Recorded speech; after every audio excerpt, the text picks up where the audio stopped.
Good day, podcast world. This is Fully Dressed the Pod. I am Duck.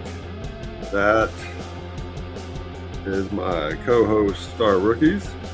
And again, we're Fully Dressed the Pod, where we discuss basically anything that interests us, things that piss us off, things that piss you off, and anything that we want to talk about. Whatever comes up, we just discuss it.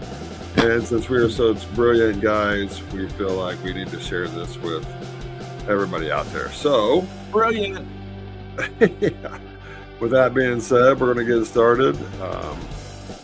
I'm coming to you from my home office here in Orlando, Florida, Big Dog Studios. That's Rookies. He is in Flatwoods, Kentucky, home of Billy Ray Cyrus.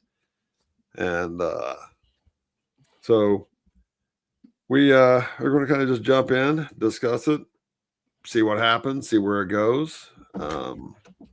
We have been a little off in the last, I'd say, 3 or 4 weeks. With Duck's time. been a little off. Yeah, the schedule has just been all over the place. We're trying to lock something down, but to get me and him and Rack and Hicks and everybody, Hicks has got a new job, Rack has a new job, and it's just been a little challenging. So we're going to figure it out soon, but we want to keep coming at you. So today, you're blessed with just the two of us, which we are the originals. So, I mean, how much better can you get? Am I right or am I right? I'm right.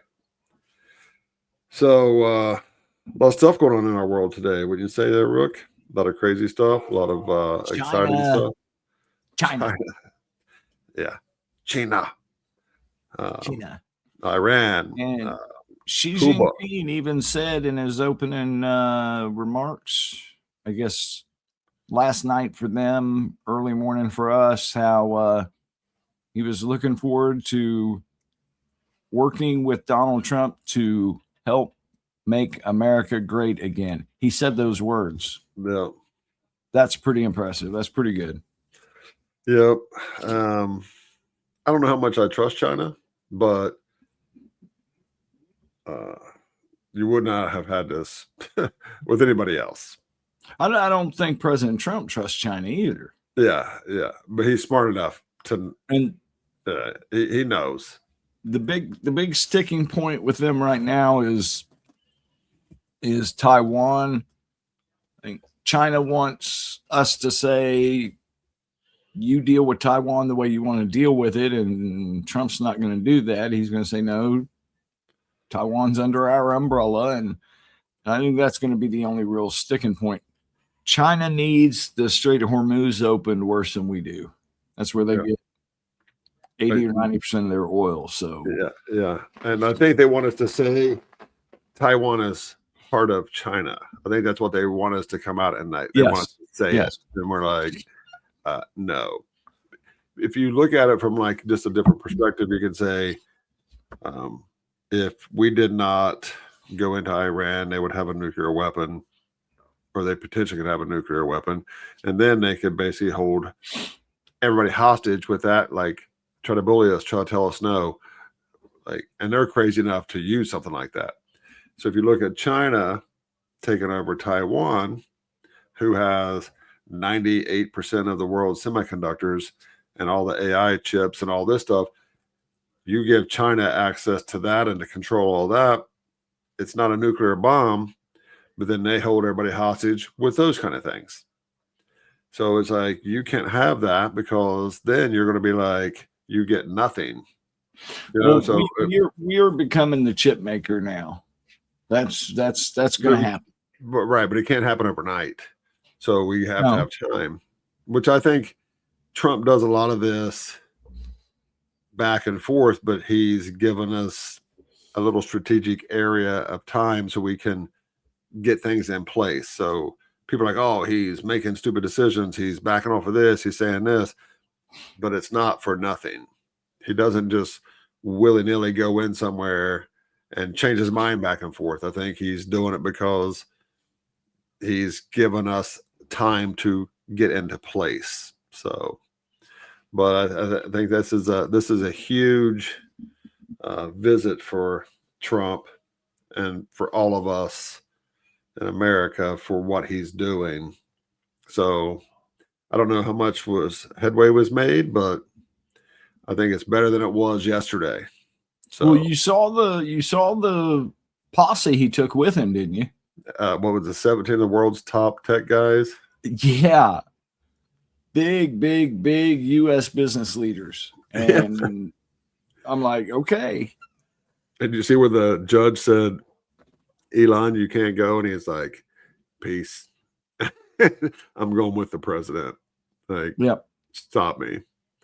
Yeah. So we'll see. Yeah, they were doing a big they were setting up a big group picture. Elon was the only one that had his fucking camera out. It's doing live video shots and stuff. I said, you'll see that posted on X. Yeah, he's hilarious. A goofball. Oh my God, he's a goofball. So since we're talking politics, let's we got to talk about Spencer Pratt. Who? Oh, dude! Whoa!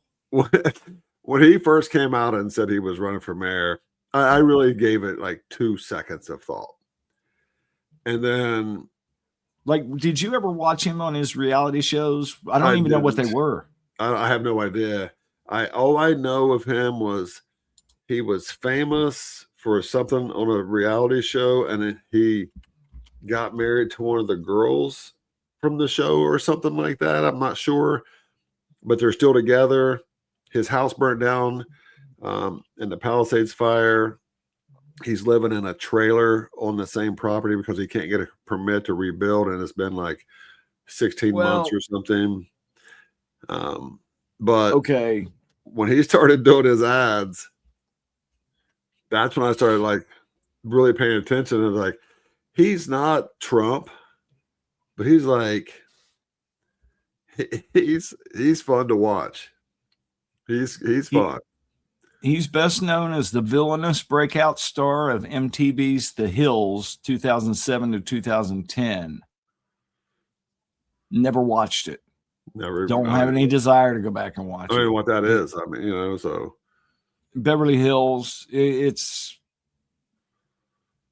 people's everyday. They put a camera in and people show up and do their. It's just a reality thing. But he, what is that?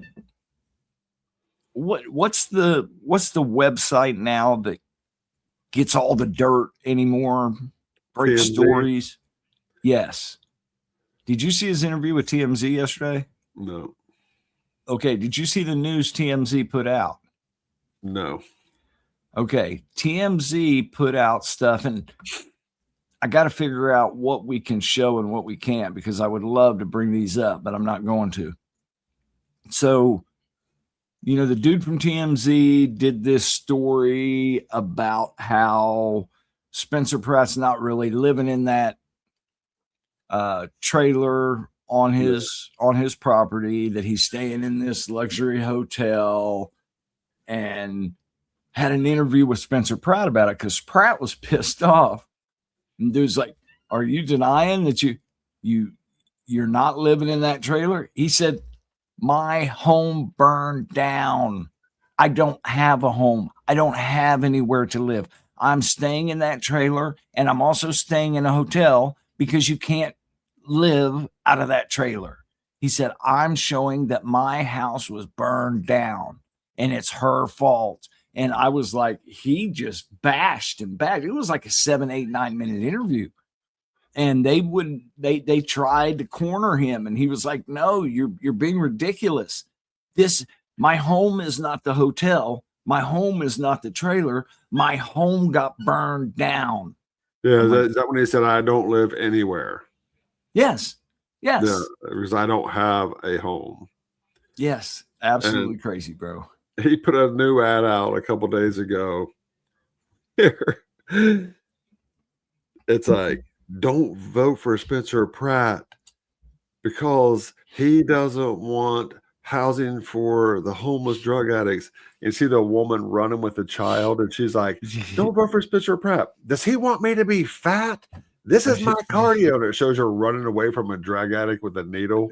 And I'm just like, bro, I don't know if he's doing them or if other people are doing them on his behalf, but either way, they're freaking awesome. There are some great ones. There's one with what's the name of the lady he's running against? Karen Bass. Karen Bass, where he's got Karen Bass up there talking and showing around and we're helping out the homeless, and then you show the burned down houses.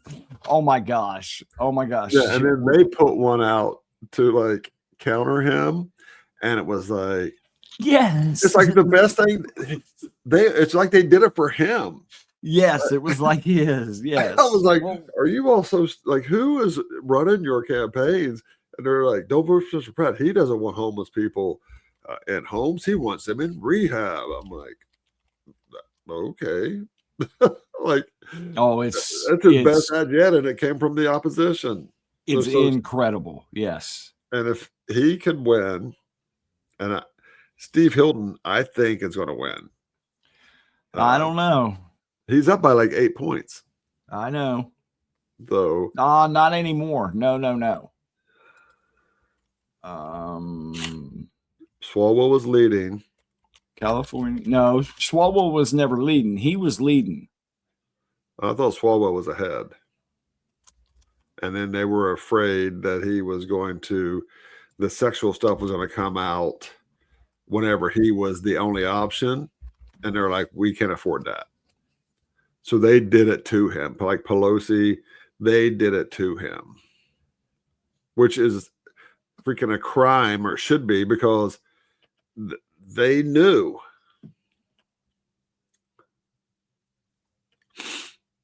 Trying to see here, but the one rich guy is a real close second now. Steyer. And then he's crazy. The former cop is a pretty distant third. Yeah, Bianca or something like that. Yeah. But Steyer's, he's nuts too. He's nuts. I agree with you. So you have he's just a billionaire. I mean, they talk about the money. They don't know. They don't know. Like, your life is so outside of the realm. Like, you don't know what real life is. And I think Hilton is going to win. Oh, that would be rocking. Oh my God. Yeah. I've watched Steve Hilton for a number of years, and I'm really. I watched him when he was David Cameron's guy. Yeah. And then when I heard he was running, he was I hear him on Fox Radio all the time. And then he was running for governor. I'm like, is that the same Steve Hilton? Like, it was shocking. And I'm like, it is.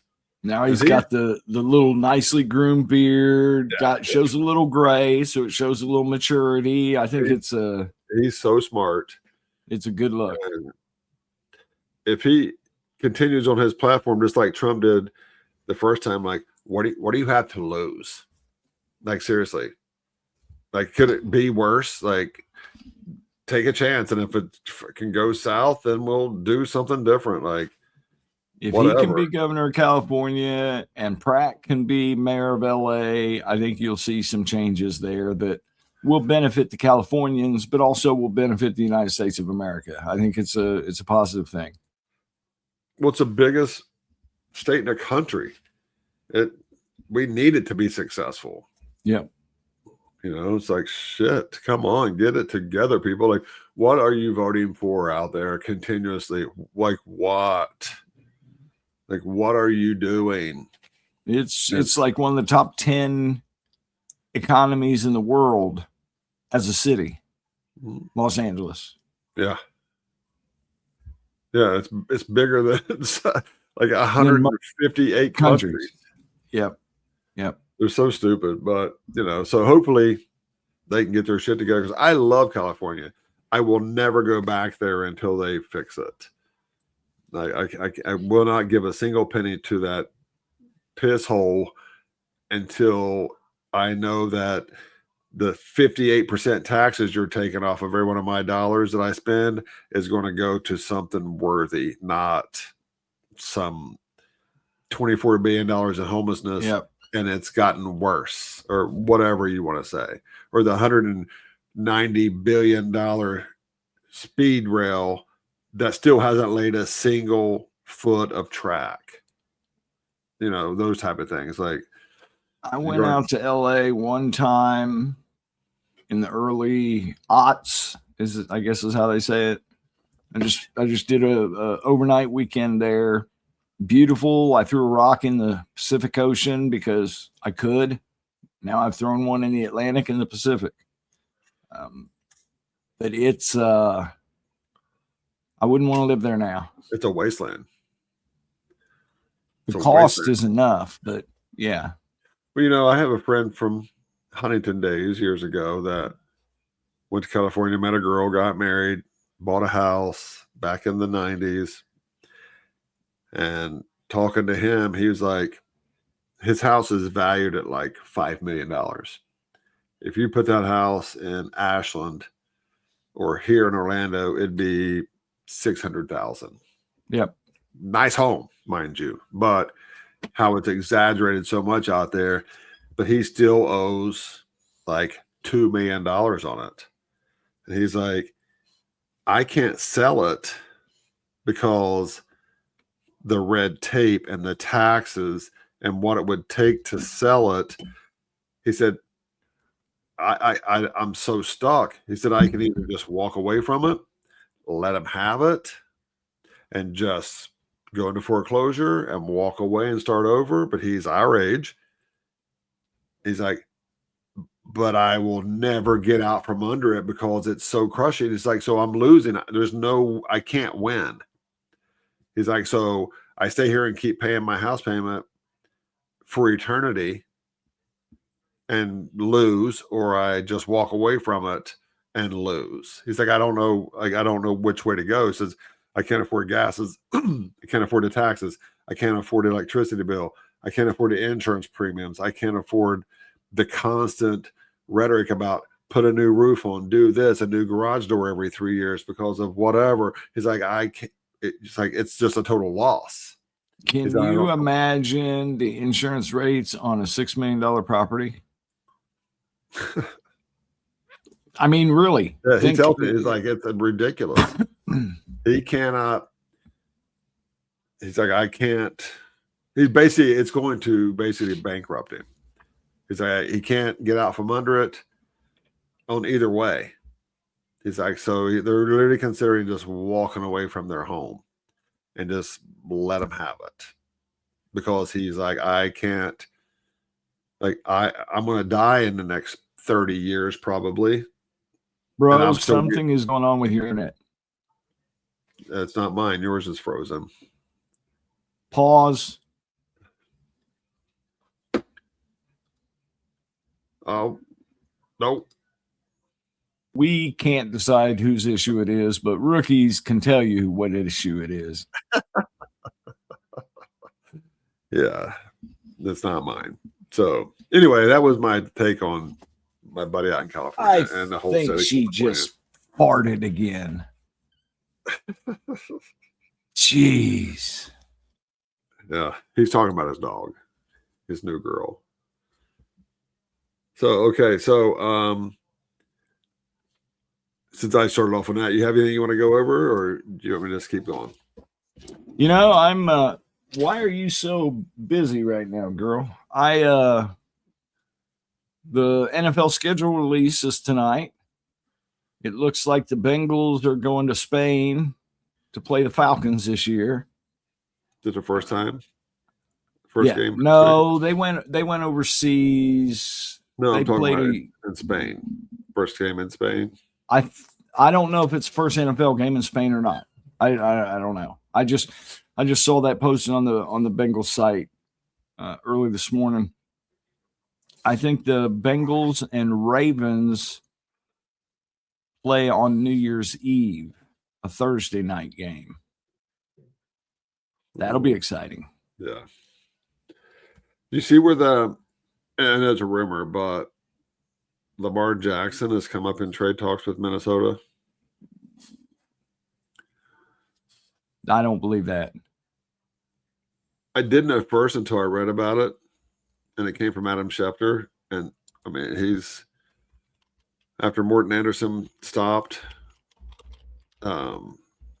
participated in all of his stuff, like he retired, I guess, but he's the guy that I think knows the most, and he said that it's a real possibility, because this is the last year of Lamar Jackson's contract, I think, and they're talking about a possible trade to now Minnesota. The Ravens restructured Jackson's deal, creating a massive $70 million plus cap hit for 27, making an extension or trade likely before that time.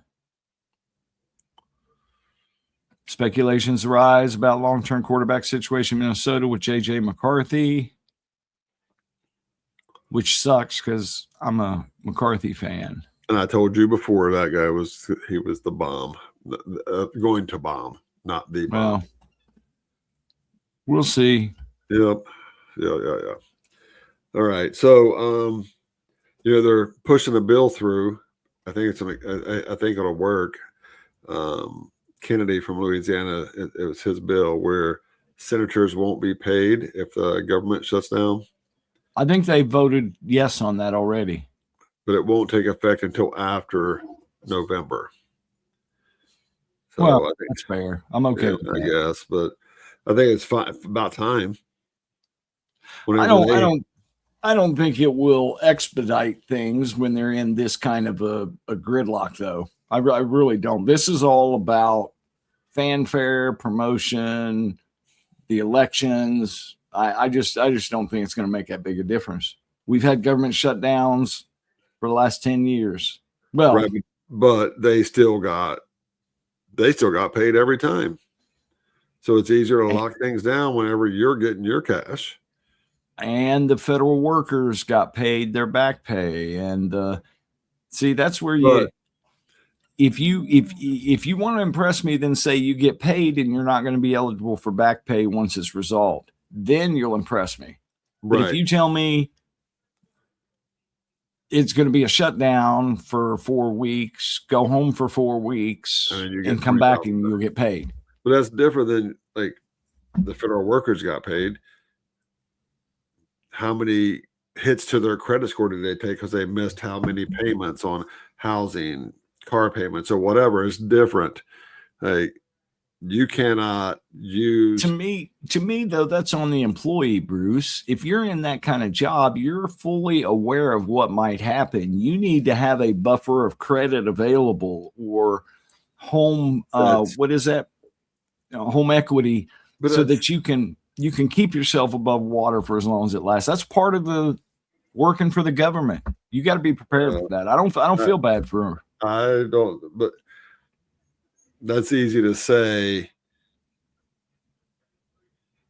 when you're unprepared. Then it goes. That's when it's not easy to say. But it's easier to say it than to go through it.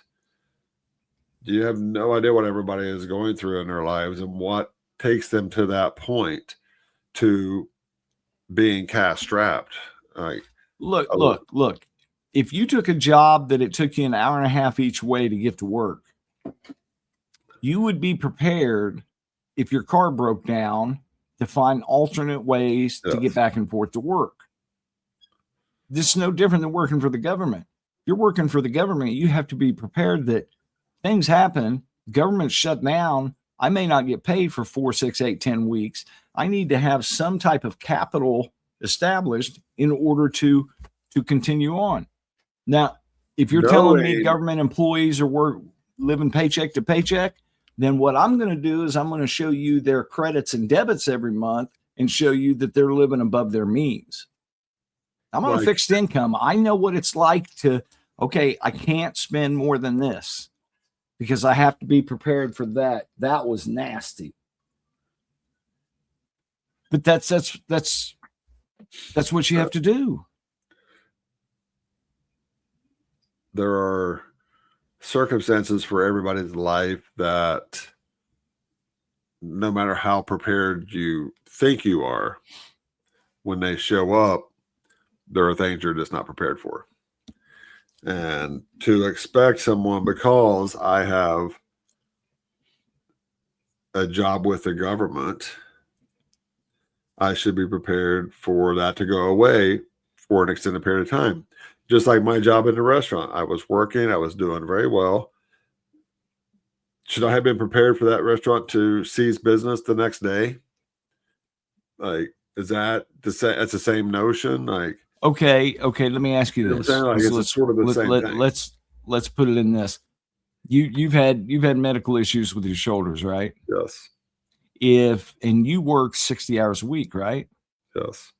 Are you prepared for, you go in tonight, you pick something up and you blow your shoulder out, requires immediate surgery, and you're going to be out for 8 weeks, 12 weeks. Are you prepared for that? I am not. Whose fault is that? Mine, but I would be at work tomorrow. Mine, but you can't work tomorrow. Your arms fell out. You have to have surgery to repair it. I would still find a way to go. That's just me. But I'm saying, like, you're full of shit. I went to work 2 days after my last surgery. But what I'm saying is, I went to work 2 weeks following a brain aneurysm and an open craniotomy. Because why? I wasn't prepared. Right. But we could probably argue on this for days. And I would always win. No, you wouldn't. Yeah. No. Okay. I'm giving you extreme circumstances that I understand sometimes you can't be prepared for. If you work for the government and you're not used to government shutdowns, maybe you need to find another job anyway. How many times has the government shut down in the last 15 years? Let's find out. How many government shutdowns in the last 20 years? List of federal shutdowns.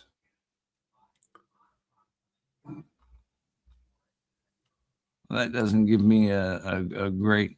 I got 1980, 81, 84, 86, 1990, 95, 96, 2013, 2018, 2018, 2019, 2025. So go back to the middle of that, 86 or something. 1980, 81, 84, 86, 90, 95. Every 5 years or so. Okay. Okay, what? What happens if you have okay, what? What happens if you have an unexpected pregnancy?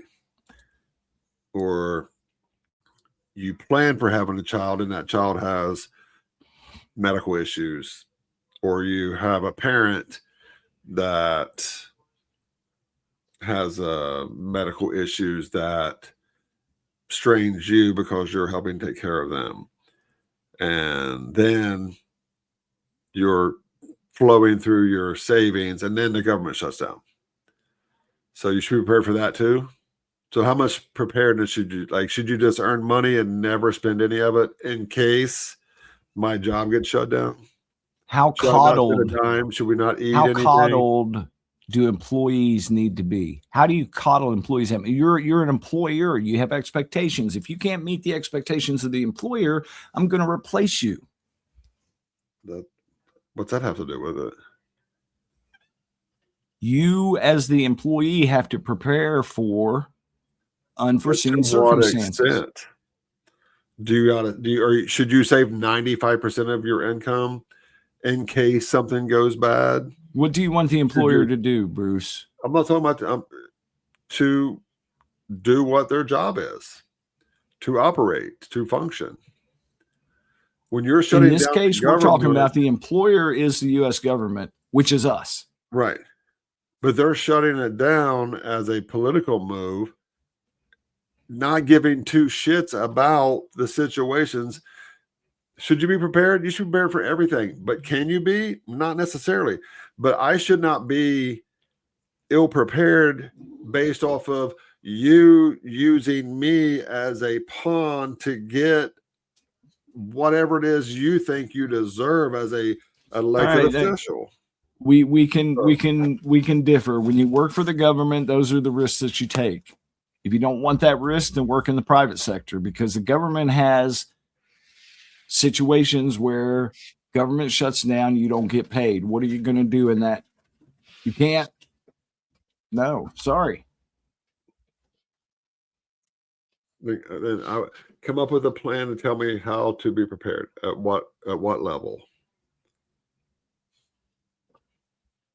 I have a credit card set aside with a large limit in the event of a catastrophe. If my house burns down, I can at least put myself up in a hotel room for a while until I figure things out. What if the credit card industry imploded and you couldn't use the cards anymore, but then your neighborhood burnt down, you had to stay in a hotel somewhere, but you didn't have any cash? Then what would you do? Why weren't you prepared for that? It's the same thing. It's like, why would you prepare for that? What if zombies overtake us? Well, you weren't prepared for that? What if a pack of werewolves comes out and destroys half of the city? But I didn't have a fucking silver bullet to kill the werewolves. Why weren't you prepared for that? So you're talking about a fire catastrophe, zombies, and werewolves.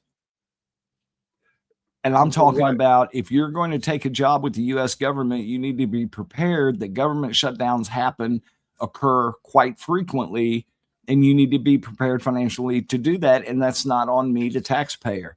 Can I have empathy for you? Absolutely. At what level should you be prepared? So at that statement, you should say, well, how long has it been now? 8 months? What was the old situation that our parents, and doesn't mean that our parents were in the 8 to 12 weeks. I think it was 6 months. You should have 6 months, the ability, if your income ends, 6 months survivability until you replace it. You need to go out, girl. Or are you just looking for a little FaceTime?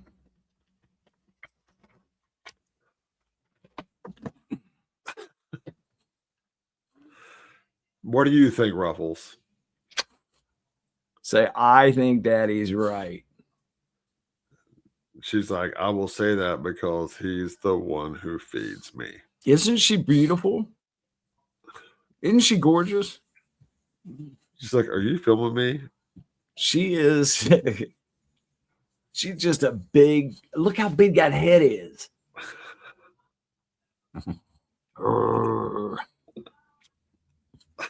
She's not getting any part of the show when it comes to payouts. She's not getting paid. Nope. Maybe in both. Scott. Maybe in treats. Okay, girl. She's like, oh my God. Put it back up. Yeah. All right, so we'll move on. She's a good dog. So something else I saw this morning, which was amusing, and is Senator Massey is in the news. And apparently his ex-girlfriend. Okay, this is just a personal thing. But apparently his wife died in 2024. I didn't know about that. Yeah. So that's tragic. But then he started dating this girl a couple months later. I'm just like, if my wife passed away, that's probably it. I'm just going to have to be alone the rest of my life. As I don't know how you could do that, but I guess each to their own. But I guess he saw this girl on Facebook. He started sending her messages, chasing after her. They hooked up in a relationship situation. He talked her into moving to DC, got her a job. And then shortly after that, some things took place that ended the relationship. And then she was fired from her job the next day. So what is being said is that he offered her $5,000 to just go away. She said no. She filed suit for wrongful termination.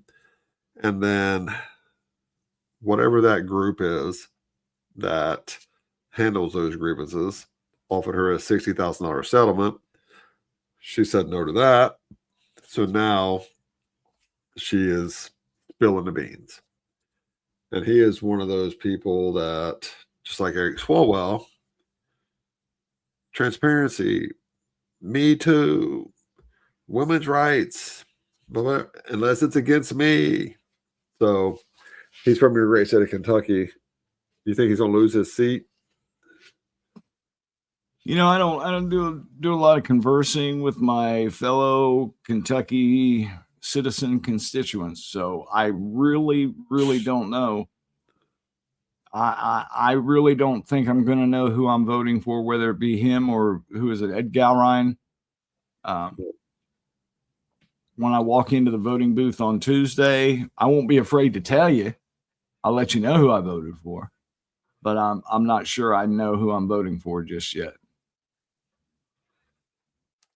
I liked Massey, but he's come out against Trump on a couple of occasions that I wasn't really impressed with. I didn't think that was the tree limb to go out on, and he did. And that might cost him the election, but we'll see. Yeah. Okay, and then go ahead. He could end up losing this and then running for the same seat as an independent. That wouldn't surprise me, but we'll see.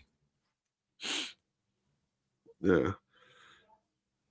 Sort of what Fetterman's up against. Different situation, but sort of similar. Fetterman, he's just... Because they don't want him. Like, they're going to basically try to block him from running as a Democrat. So he could go independent. I doubt he'll ever switch to Republican, which before he got into this position, he was kind of radical, I think. But since he's been in office, he's been more Republican than he has been Democrat. But that doesn't... not more Republican. He's not as liberal, which makes him more conservative, but not more Republican. Yeah, but I just don't He's know. willing to work across the aisle. He's willing to shake the hand and say, okay, I want this, you want that, let's do this. And that's how government's supposed to operate. They're supposed to represent all of us that elected them. Supposed to. Well. And it does not. But because he is went against I got a government. Look at this. Who is the female representative that hasn't shown up? They think she's dead, dude. That's what I heard this morning. She's in a, if it's the same woman I'm thinking about, she's in like a home for she's yours. She's Florida. As of mid-May 2026, Frederica Wilson, Democrat, Florida, has been absent from Congress for nearly 4 weeks, missing at least 43 consecutive votes since April 17th. She's 83-year-old Democrat. Absence unexplained. Now, her office put out a couple of pictures on her social media, but they're old pictures that have been put out before. So that was supposed to be the proof of life that people were getting. Some people think she's dead. I thought, is she the one that's been in a home for dementia or something? Not officially, okay. No. There's one of those women that's been in a home for dementia patients or Alzheimer's patients or something like that, and she still holds a seat. And her office is doing all of her work. Well, I saw something yesterday. Should there be Tim Pool was saying it? Should there be an age limit, say 80, for serving? And I'm like, no, you can't do that. It's not constitutional. I'm sorry. Yeah, but now then we go to Trump and the cognitive test. Perhaps that's something that when you reach 75, if you can't pass cognitive test, you can't run again. Maybe that's, yeah. Maybe don't put a time limit on it or age limit, but put a test limit, or you got to do this or be able to, But you got to be able to take care of yourself. Then you get into the debate of, is this test slandered toward whatever you want, gender, race, religious ideology? And it would say that. It would come up 100%. Because you're going to piss somebody off, because somebody's feelings are going to be hurt because they're little bitches. Well, I didn't think Fetterman should have been running for that Senate seat in Pennsylvania. I thought it should have been Oz should have won hands down, because Fetterman seriously wasn't on top of his game. Still, I listen to him. I watch his interviews. He's much, much better off now than he was, but he still has some recovery to do. I know. Yeah, so. But and they voted for him anyway. Yep. All right. Well, the last thing I have is Fauci. Criminal charges. But the what's that called? Where you the time has run out? What's that called? Statute of limitations. Yeah. Expired Monday. So what does that mean, though? If they can, it comes down to conspiracy charges. If they bring charges that there was a conspiratorial effort dating back to, where are we at now, 2019, when President Obama, Fauci, and all the rest, we had the Russiagate scandal.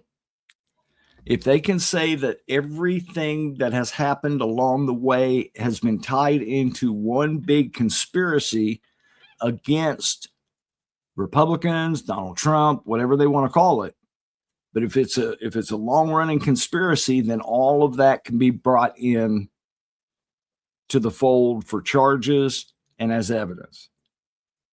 So I think that's what's going to happen.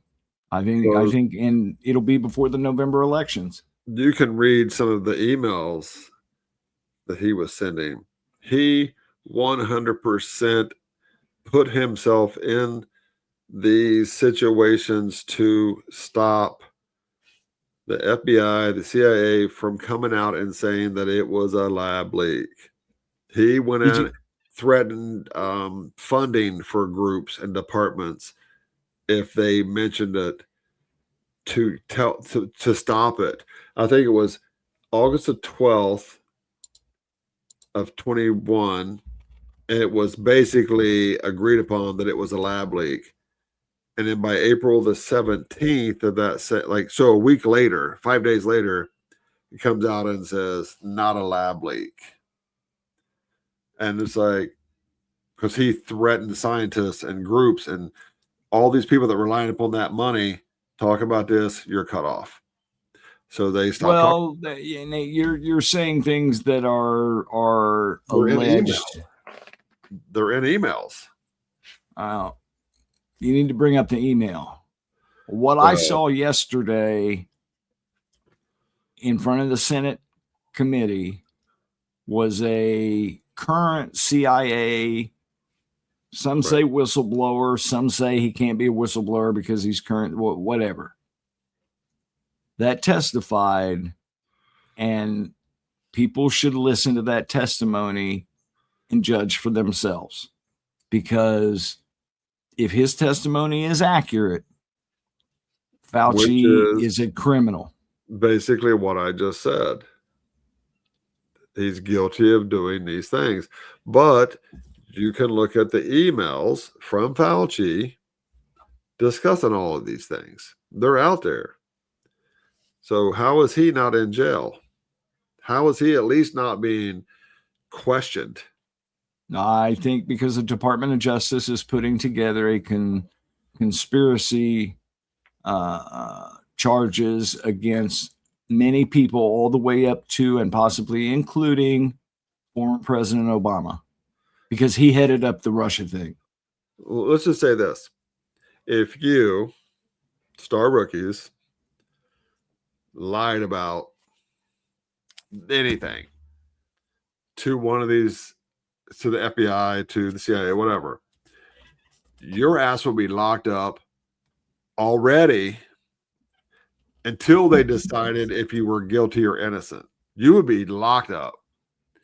But then you have these folks that it's pretty obvious broke major laws that were just like, we're going to do all these. Yes, but there's no pending charges unless they're sealed indictments. But you would be gone. I would be locked up already because we're not an elected official. We're not a high profile person. So why makes them so untouchable? Like, you fucked up and you lied and you killed a lot of people. I don't think they're untouchable. I think it just hasn't processed through the judicial system yet. Same with Hillary. Why is Hillary not in jail? She lied about the Russia gate. That was a fake whole bullshit thing. She's still out and about. You know, like, I don't understand why it's so different from elected people to people that are average like us. Why is it so different? Average like you, maybe. I'm above average. Yeah. There's no average here. I don't care what scale you put it on. Paul said, Brett, he sure is special kid, isn't he? I'm like, yes, he is, Maul. Yes, he is. Special ed, special circumstances. Special everything. That would be me. He's special. All right. That's all I got. My grandmother loved me. That's all that matters. Your grandmother loved me. Yeah, she did. She got me out of jail one time. All right. So, yeah. She got you out of jail. She didn't keep you out of jail.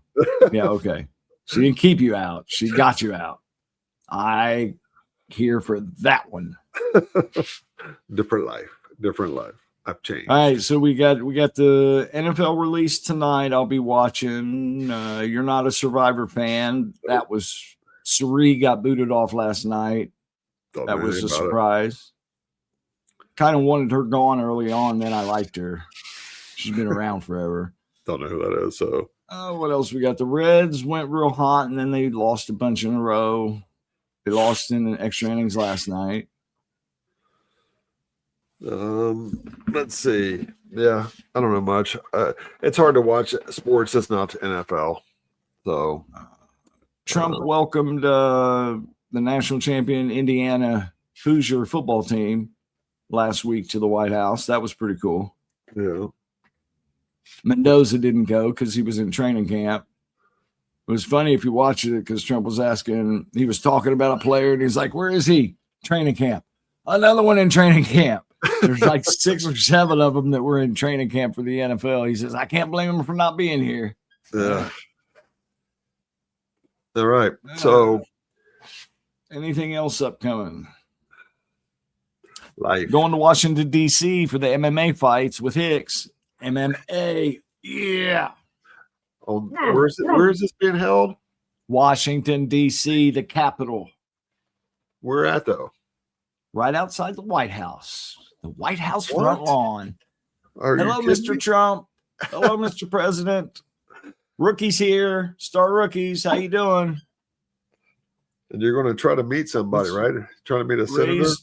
Raise the roof. I've written a senator from Ohio to see if I can't meet him. Bernie Moreno. I'm a big fan. But I vote in Kentucky, so if he doesn't meet me, I'm good with it. But I got Hicks with me, Ohio constituent. Maybe we can work something out. But we've got a tour of the Capitol planned for noon that Saturday. I'm looking forward to that. Do you know how many fights are going to be in that? Has it been released? Like how many fights are going to have? The card's been released, 12 or more, yeah. Gosh, that's going to be all day. We're going to the Friday night weigh-in because that's free to the public. And you know how those weigh-ins get. They can get crazy. That's sometimes, most times, those are better than the fights. They can be. Capitol, White House, MMA, Saturday night concert. So they're having out for the USC Freedom 250, they're having a big concert on Saturday. Zach Brown Band. Is that okay? That's who it is. Zach Brown Band. So we'll be attending that. We got a hotel room 2 blocks from the Capitol, or 2 blocks from the White House. I'm getting a haircut right before I go. My hair's starting to look good. It's gonna be insane in the membrane. Do. All right. I'm stoked. You should be. And just for the record, because it's going to come up at some point, he invited me and I couldn't go. So good for Hicks. Whatever. Never liked that guy anyway. Just kidding. Yeah, whatever. All right. So I asked you because I knew you couldn't go. Shut the hell up. Shut the hell up. So the music means that we're coming to an end. This is episode 29 of Fully Dressed the Pod. I'm one of your hosts, Duck. That is Rookies over there. We are sadly missing Hicks and Rackman, but they will be coming back. One of our special guests today was Ruffles, the Meathead. She'll be back on multiple occasions, I'm sure, when she has more to say. But again, we're fully dressed. Please like, share, and subscribe. Tell all your friends about us because we need some views and some likes. And we'll be back soon and often. This is not Nazi. Anyway, fully dressed. We're going to sign off, but we appreciate it. And we'll see you soon and see you often. God bless America. God bless our President, Donald J. Trump. God bless each and every one of you. And peace out. Like, share, subscribe.